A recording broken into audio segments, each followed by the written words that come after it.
Hi everyone, welcome to my YouTube channel.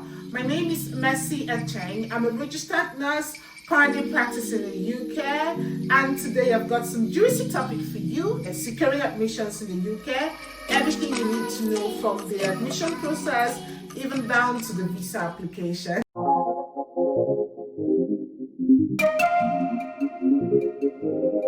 Beginning the process, you've already made up your mind, oh yeah, I want to go to the UK, I look forward to schooling in the UK.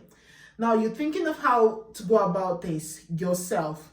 The process is not that cumbersome for you. You can do it yourself, but if you can't, you can reach out to agencies. They're there to help you. You pay a certain amount and will help you with everything about the admission process down to the visa application.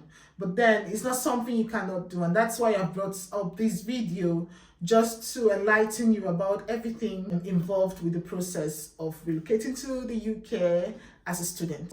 The first point I have, I'll be using my phone throughout this video because I've saved some important points here and I wouldn't want to miss out on any of these points. So the first thing you need to do is research.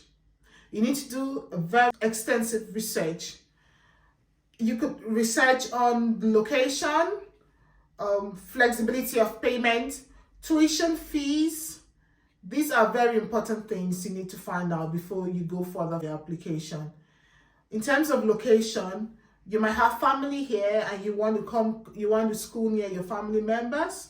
I mean, you need to take note of that. It's not compulsory, but if you're a kind of person that wouldn't want to be far away from your family, then you need to look for schools around the geographical area where your family resides. Regarding tuition fees, the average tuition fee in the UK is about £13,000.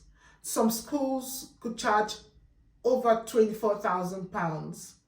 So you need to do your research and know where you want to go. Make your choice regarding how much you want to pay.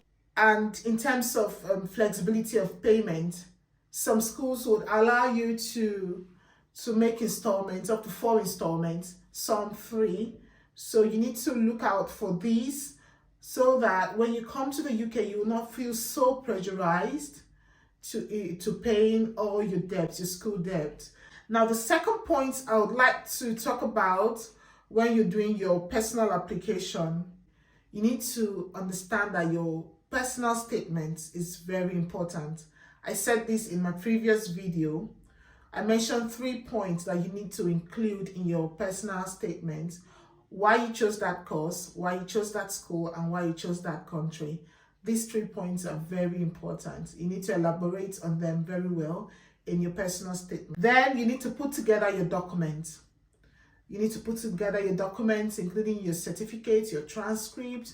You need to reach out to your school to get your transcript. Most schools in the UK may not want the professional transcripts or so. They might want the student copy. So you don't need to stress yourself to get the one that the school will send to them.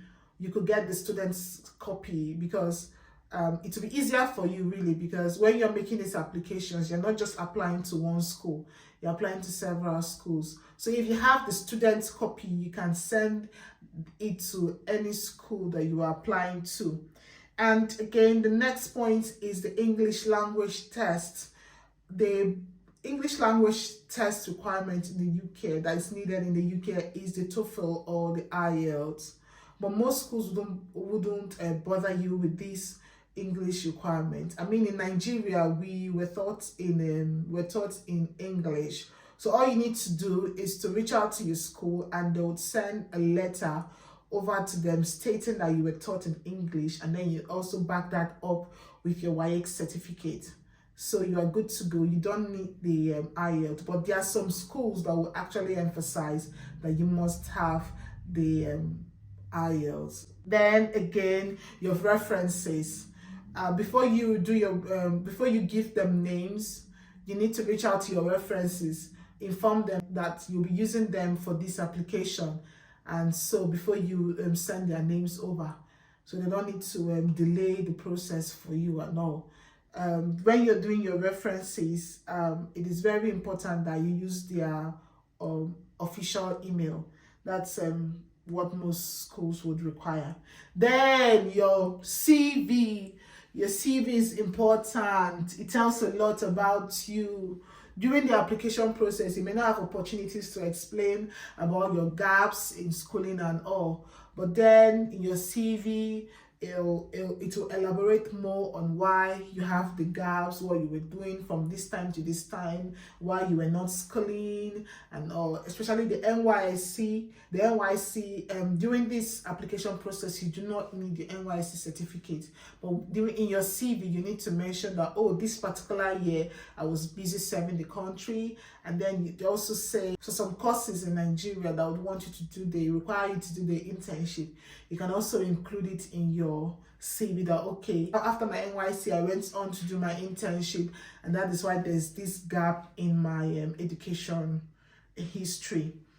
Then, what I should have mentioned first is your international passport. Before you begin the process, you need to have your international passport ready. You're crossing over to another country.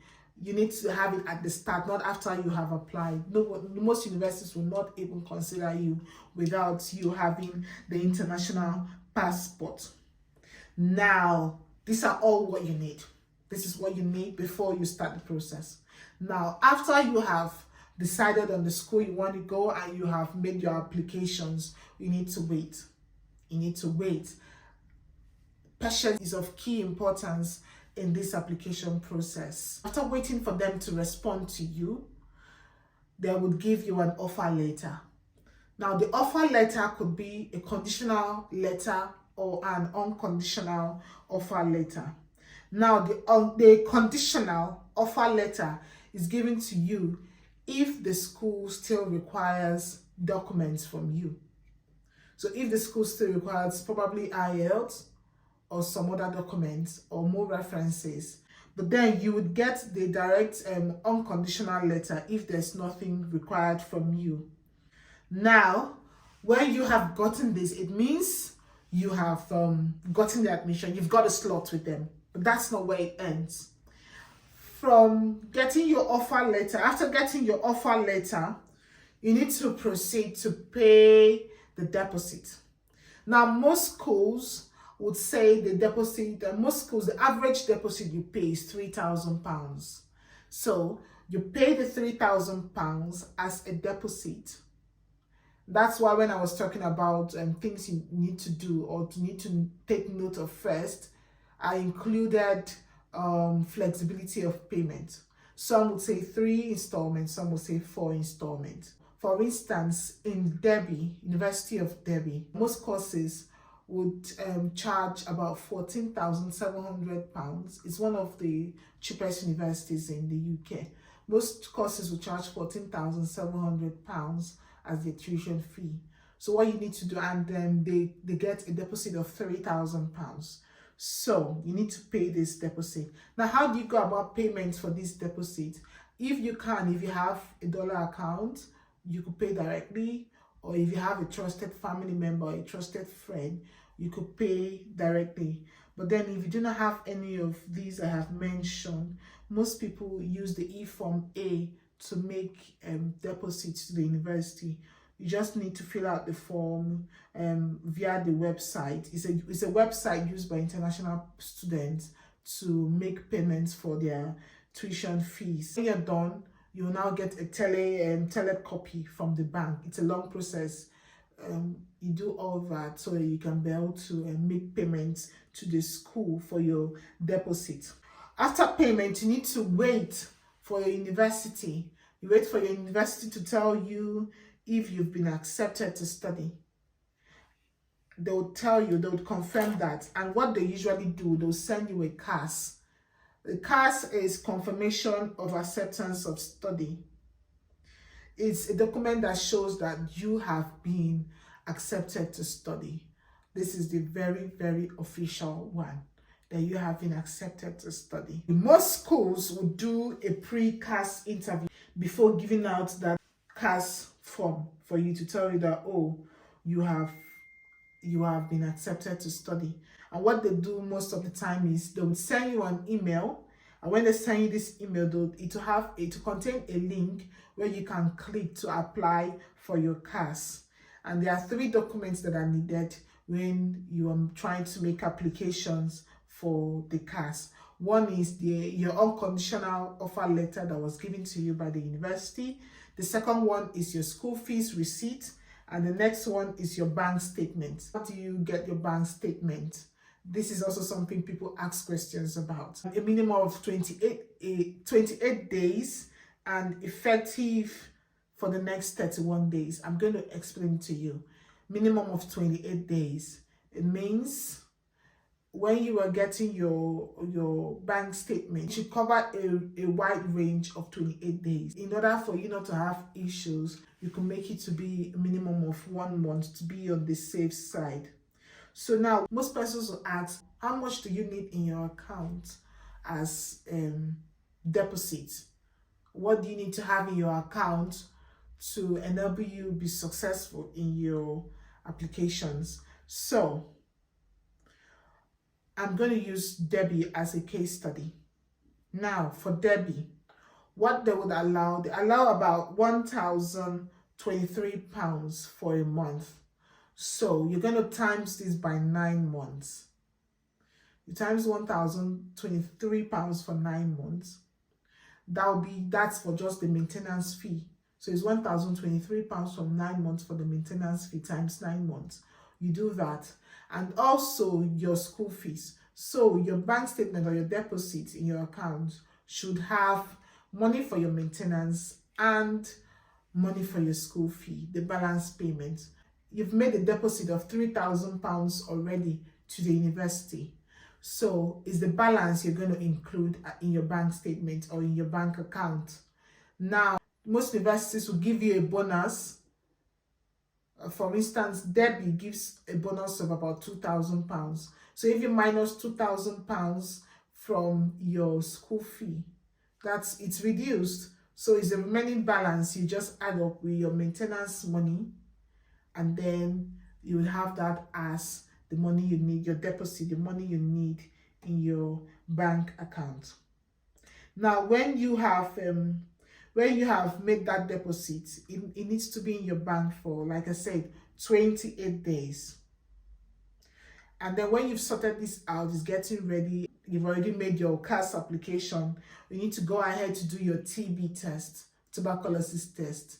Most persons coming to the UK do this test, especially if you're going to stay here for more than 6 months. When you're processing a visitor's visa, you don't need the TB test because you're not going to stay here more than 6 months. But as a student coming into the UK, you're coming into the UK via the student route, you're coming into the UK as under the work visa, you need to do your tuberculosis test. And when I did my own, there were just 2 centers, I think, just in Abuja and Lagos, Ikeja, I think, yeah. So, but now there are other centers. Then it was about 57,800 naira for the TB test. So you need to do your TB test while you are waiting for the application to go through. When you've done your TB test, you can go ahead to print out your bank statement and apply for the CAS. You print out your bank statement, you apply for the CAS, and then you relax. Once the CAS is ready, you do not need to hurry to apply for visa. You need to take your time and go through your CAS. Go through it and see if there's any error. And when you are looking at the term, the schooling term, it has to be from September to October, not September to September. September to October will give you room for extra 5 months. You're eligible for extra 5 months after studies. And that will give you time to, decide on what you want next for yourself. Okay, so after that, when you have seen that your CAS is okay and that there are no errors, there are human beings that make the CAS. So when you've seen that there are no errors, you can now go ahead to do your visa application. Visa application, the amount varies. So you just need to go on to gov.uk to find out the price for the visa application. And it's usually the tier 4 visa application that is needed for a student visa. So you upload your document. Where after the payment, there are several questions you need to answer during the visa application online. So when you are done, you make the payment, you upload your document. Now I'm going to mention a list of documents that are required. One is your degree certificate. You also need your unconditional offer letter, the CAS, you need your bank statement, you need your international passport, you need your TB certificate, and you need your WAEC and NECO report. You need to upload all of them, and then you now select a date for biometric. You go ahead to Lagos or Abuja to do your biometric, where they'll do your fingerprinting and all. And then when you are done, you wait and receive your visa. And once you received your visa, then you can come to the UK. And once you receive your visa, of course, you know the next thing, you do your shoppings, and then you book your flight, and then you come to the UK. And when you come to the UK, at the point of entry, you need to show them your passport and answer necessary questions, and then you come into the promised land. So that is it, and that's all about your applications to the UK study. See you next time on my channel. If you have any questions,